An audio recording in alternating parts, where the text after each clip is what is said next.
네, 오늘 여러분들과 함께 나눌 하나님의 말씀은 로마서 14장 17절 말씀입니다. 로마서 14장 17절 말씀을 우리 함께 합독하도록 하겠습니다. 함께 읽겠습니다. 하나님의 나라는 먹는 것과 마시는 것이 아니요 오직 성령 안에 있는 의와 평강과 희락이라. 아멘. 지난주 화요일 저는요 지난주 설교를 가지고 쇼츠를 열심히 만들었습니다. 혹시 여러분 보셨나요? 네, 제가 이 쇼츠를 만들면서 한 4가지를 올렸어요. 조회수를 보니까요, 이매진을 한글 가사로 읊어드린 그 영상이 압도적인 조회수를 차지했습니다. 제가 이 결과를 보면서 역시 설교는 쇼츠로 올려도 듣지 않는구나 라는 것을 느끼게 됐는데요.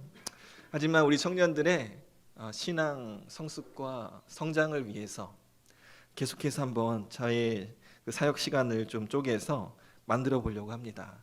여러분 구독과 좋아요, 알림 설정까지 안 하셔도 되고요. 네, 구독과 좋아요 누르시면은 바로바로 알 수 있으니까 구독과 좋아요 눌러주세요.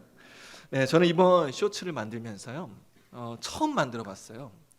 그러면서 여러 영상들을 좀 어떻게 만들면 되는가, 좀 그 컴퓨터 볼륨을 좀 낮춰야 될 것 같아요. 좀 이따가 쇼츠 하나를 보여드릴 텐데 우연히 한 영상을 봤는데 그 영상을 보고요 한참을 며칠 동안을 생각이 잠겼습니다. 그 영상 한번 같이 보시면서 계속해서 말씀 나누도록 하겠습니다. 저는 이 여성분이 던진 질문이 계속해서 제 마음속에 맴돌았어요. 내가 고통 가운데 있을 때 예수님 어디 계셨습니까? 당신이 전하는 그 사랑의 하나님, 그 예수님 어디에 계셨습니까? 그 질문이 제 마음속에 계속해서 맴돌았습니다. 여러분, 우리는 예수님을 어디서 찾고 어디서 발견할 수 있을까요? 저는 요즘 청년들과 함께 로마서를 묵상하고 있습니다. 말씀을 보내기 전에 새벽에 먼저 말씀을 묵상하고 우리 셀 단톡방에다가 보내고 있는데요. 지난주 목요일 본문이 로마서 14장, 오늘 본문의 말씀이 속한 말씀이었습니다. 예수님이 어디 계신가? 우리는 어디서 예수님을 발견할 수 있는가? 라는 질문에 대한 답을 오늘 우리가 함께 읽었던 로마서 14장 17절 말씀에서 찾을 수 있지 않을까? 그런 한 줄기 빛을 발견했습니다.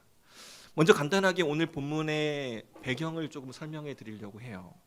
오늘 본문의 배경 로마서 14장은요 로마 교회에 일어났던 특수한 상황을 배경으로 하고 있습니다. 당시 로마 교회 성도들 중에는요 고기와 포도주를 먹으면 부정해진다라고 생각했던 그리스도인들이 있었습니다. 이들은 유대인들이었습니다. 본래 유대교를 믿었던 사람들이죠. 그런데 예수님을 믿고 그리스도인이 되었습니다. 유대인 그리스도인들은요 예수님을 믿긴 했지만 여전히 그 유대교의 전통에 익숙한 거예요. 유대교에서 하지 말라고 했던 것들을 그리스도인이 되었으면 이제 자유로워져야 되는데 여전히 유대교에서 하지 말라고 했던 일들을 하면 뭔가 죄책감이 느껴지는 겁니다.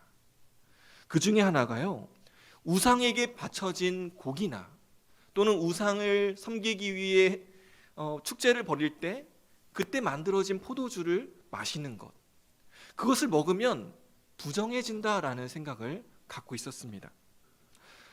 반면에 이방인 그리스도인들은요 이에 대해서는 거리낌이 없는 거예요.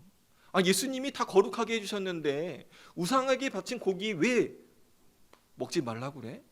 아니야, 다 거룩한 거야. 그냥 맛있게 먹으면 돼. 감사함으로 먹으면 돼. 라고 하는 마음을 가지고 고기와 포도주를 먹었다라는 것입니다.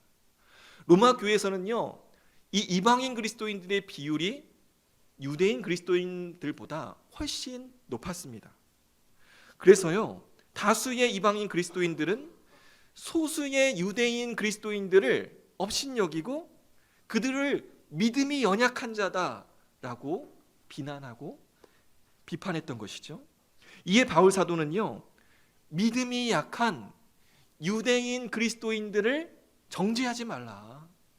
그들의 특수한 상황을, 그들의 문화를 존중해줘라 라고 하는 것이 로마서 14장의 주요 내용입니다. 이런 배경에서요, 오늘 우리가 읽은 로마서 14장 말씀을, 14장 17절 말씀을 다시 한번 읽어보겠습니다. 하나님의 나라는 먹는 것과 마시는 것이 아니요 오직 성령 안에 있는 의와 평강과 희락이라.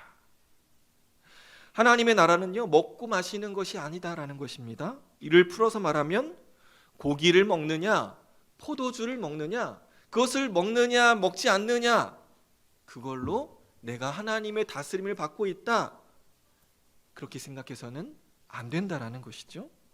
하나님의 나라가 무엇이었습니까? 하나님의 통치, 하나님의 다스림은요, 고기를 먹고 먹지 않느냐에 달려있지 않다. 그러면 어디에 달려있습니까? 17절 하반절에 보시면 오직 성령 안에 있는 의와 평강과 희락이다. 여기에 하나님의 나라가 있다라고 말하는 거예요. 그럼 여러분, 의와 평강과 희락이 무엇일까요? 성경에서는요, 먼저 의부터 설명해 보면 의는요, 관계를 말하는 거예요. 우리가 하나님을 믿으면 하나님이 우리를 뭐라고 하세요? 의롭다, 칭의. 우리는 여전히 죄인이지만 하나님은요, 우리를 예수 그리스도를 믿음으로 의롭다라고 말씀해 주세요. 여기서 이 의로움이란 뭐예요? 도덕적으로 우리가 흠이 없다라는 의미가 아니라 하나님과 우리가 올바른 관계에 놓여 있다. 성경에서 의란 바로 이 관계를 말하는 거예요. 뿐만 아니라 하나님과의 관계, 또 수평적으로는 이웃과의 관계. 이웃과의 관계가 올바른 사람들, 그 사람들을 뭐라고 부릅니까? 우리는 의로운 사람이다 라고 부르는 거예요. 오늘 이 로마서에서 이 의란 바로 이웃과 이웃 간의 관계가 바른 상태를 말하는 겁니다. 그 사람들은요, 지금 믿음이 연약한 자들을 정죄하고 있어요. 야, 너희들 그렇게 믿으면 안 돼. 야, 우리가 맞아. 너희는 잘못됐어. 라고 이야기하는 그러한 모습이요, 하나님과의 관계는 바르다고 생각할지 모르겠지만 나와 함께 신앙생활하는 그 사람들과의 관계는 틀어져 버렸다라는 것입니다. 바로 이 의가 무너진 곳, 그곳에는요, 하나님의 나라를 찾아볼 수 없다라는 거예요. 이웃과 이웃, 성도와 성도 간의 관계가 올바로 놓인 그곳에 하나님의 나라가 임하고 그곳에서 우리는 비로소 하나님을 볼 수 있다, 예수님을 찾을 수 있다라는 것입니다. 그리고 이 의로운 관계가 놓여질 때 무엇이 생깁니까? 평화와 희락이 생기는 거예요. 성경에는, 오늘 본문 말씀에는 평강과 희락이라고 돼 있죠. 그래서 이 평강은 평화로 번역하면 돼요. 이웃과 이웃, 하나님과 나 사이가 바른 관계에 놓였을 때 비로소 평화가 찾아오는 거예요. 여러분 부부싸움 해보셨나요? 부부싸움 아직 안 하시죠? 네. 부부싸움을 해보면요, 와, 분위기가 너무 냉랭해집니다. 집에 들어가기가 싫어요. 아내 없죠? 네. 아내와 남편의 관계가 바르게 서지 않으면 평화가 깨지는 거예요. 하나님과 우리 사이도 마찬가지입니다. 여러분, 우리가 죄를 지으면요, 교회 오기 싫어요. 그렇죠? 이번 주 빠질까? 그런 마음이 들지 않습니까? 이처럼 하나님과의 관계, 사람과 사람과의 관계, 그 의가 깨지면 평강이 깨지는 거예요. 그리고요, 무엇이 또 깨집니까? 사라집니까? 기쁨, 희락이 사라지는 거예요.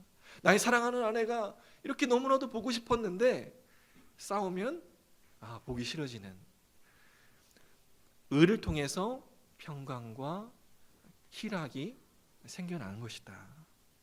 그러므로 여러분, 사람과 사람 사이의 의가 무너지고 그로 인하여 평강이 깨지고 기쁨이 사라진 곳에는요, 하나님의 나라가 임할 수 없다. 그곳은 하나님이 다스린 곳이 아니다라는 것입니다. 하나님이 우리를 다스린다는 증거는 무엇입니까? 우리가 하나님과 바른 관계에 놓여 있고 이웃과 바른 관계에 놓여 있고 그리고 그 안에서 화목과 기쁨과 즐거움을 느낄 때 그때 하나님이 우리와 함께하고 계시는구나. 보이지 않는 하나님이 우리와 함께 하시는구나라는 것을 느끼게 되는 거예요. 저는 오늘 이 말씀을 묵상하면서요, 다시 한번 그 설교 서두에 봤던 그 영상을 한번 여러분 떠올려 봤으면 좋겠습니다. 내가 힘들었을 때 예수님 어디 계셨나요? 라고 하는 그 노년 여성에게 그 남성의 전도자는 어떻게 이야기했을까요? 여러분, 그 이야기 들으면서 위로가 되셨나요?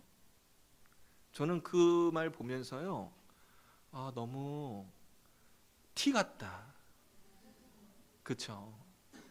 공감이 필요한데 왜 정답을 내려주려고 하지?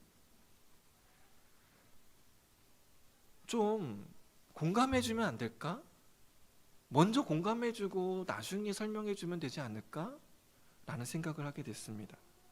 제가 전도자였다면요, 마이크를 내려놓고 그녀를 안아주었을 것 같아요. 물론 미국의 상황이지요.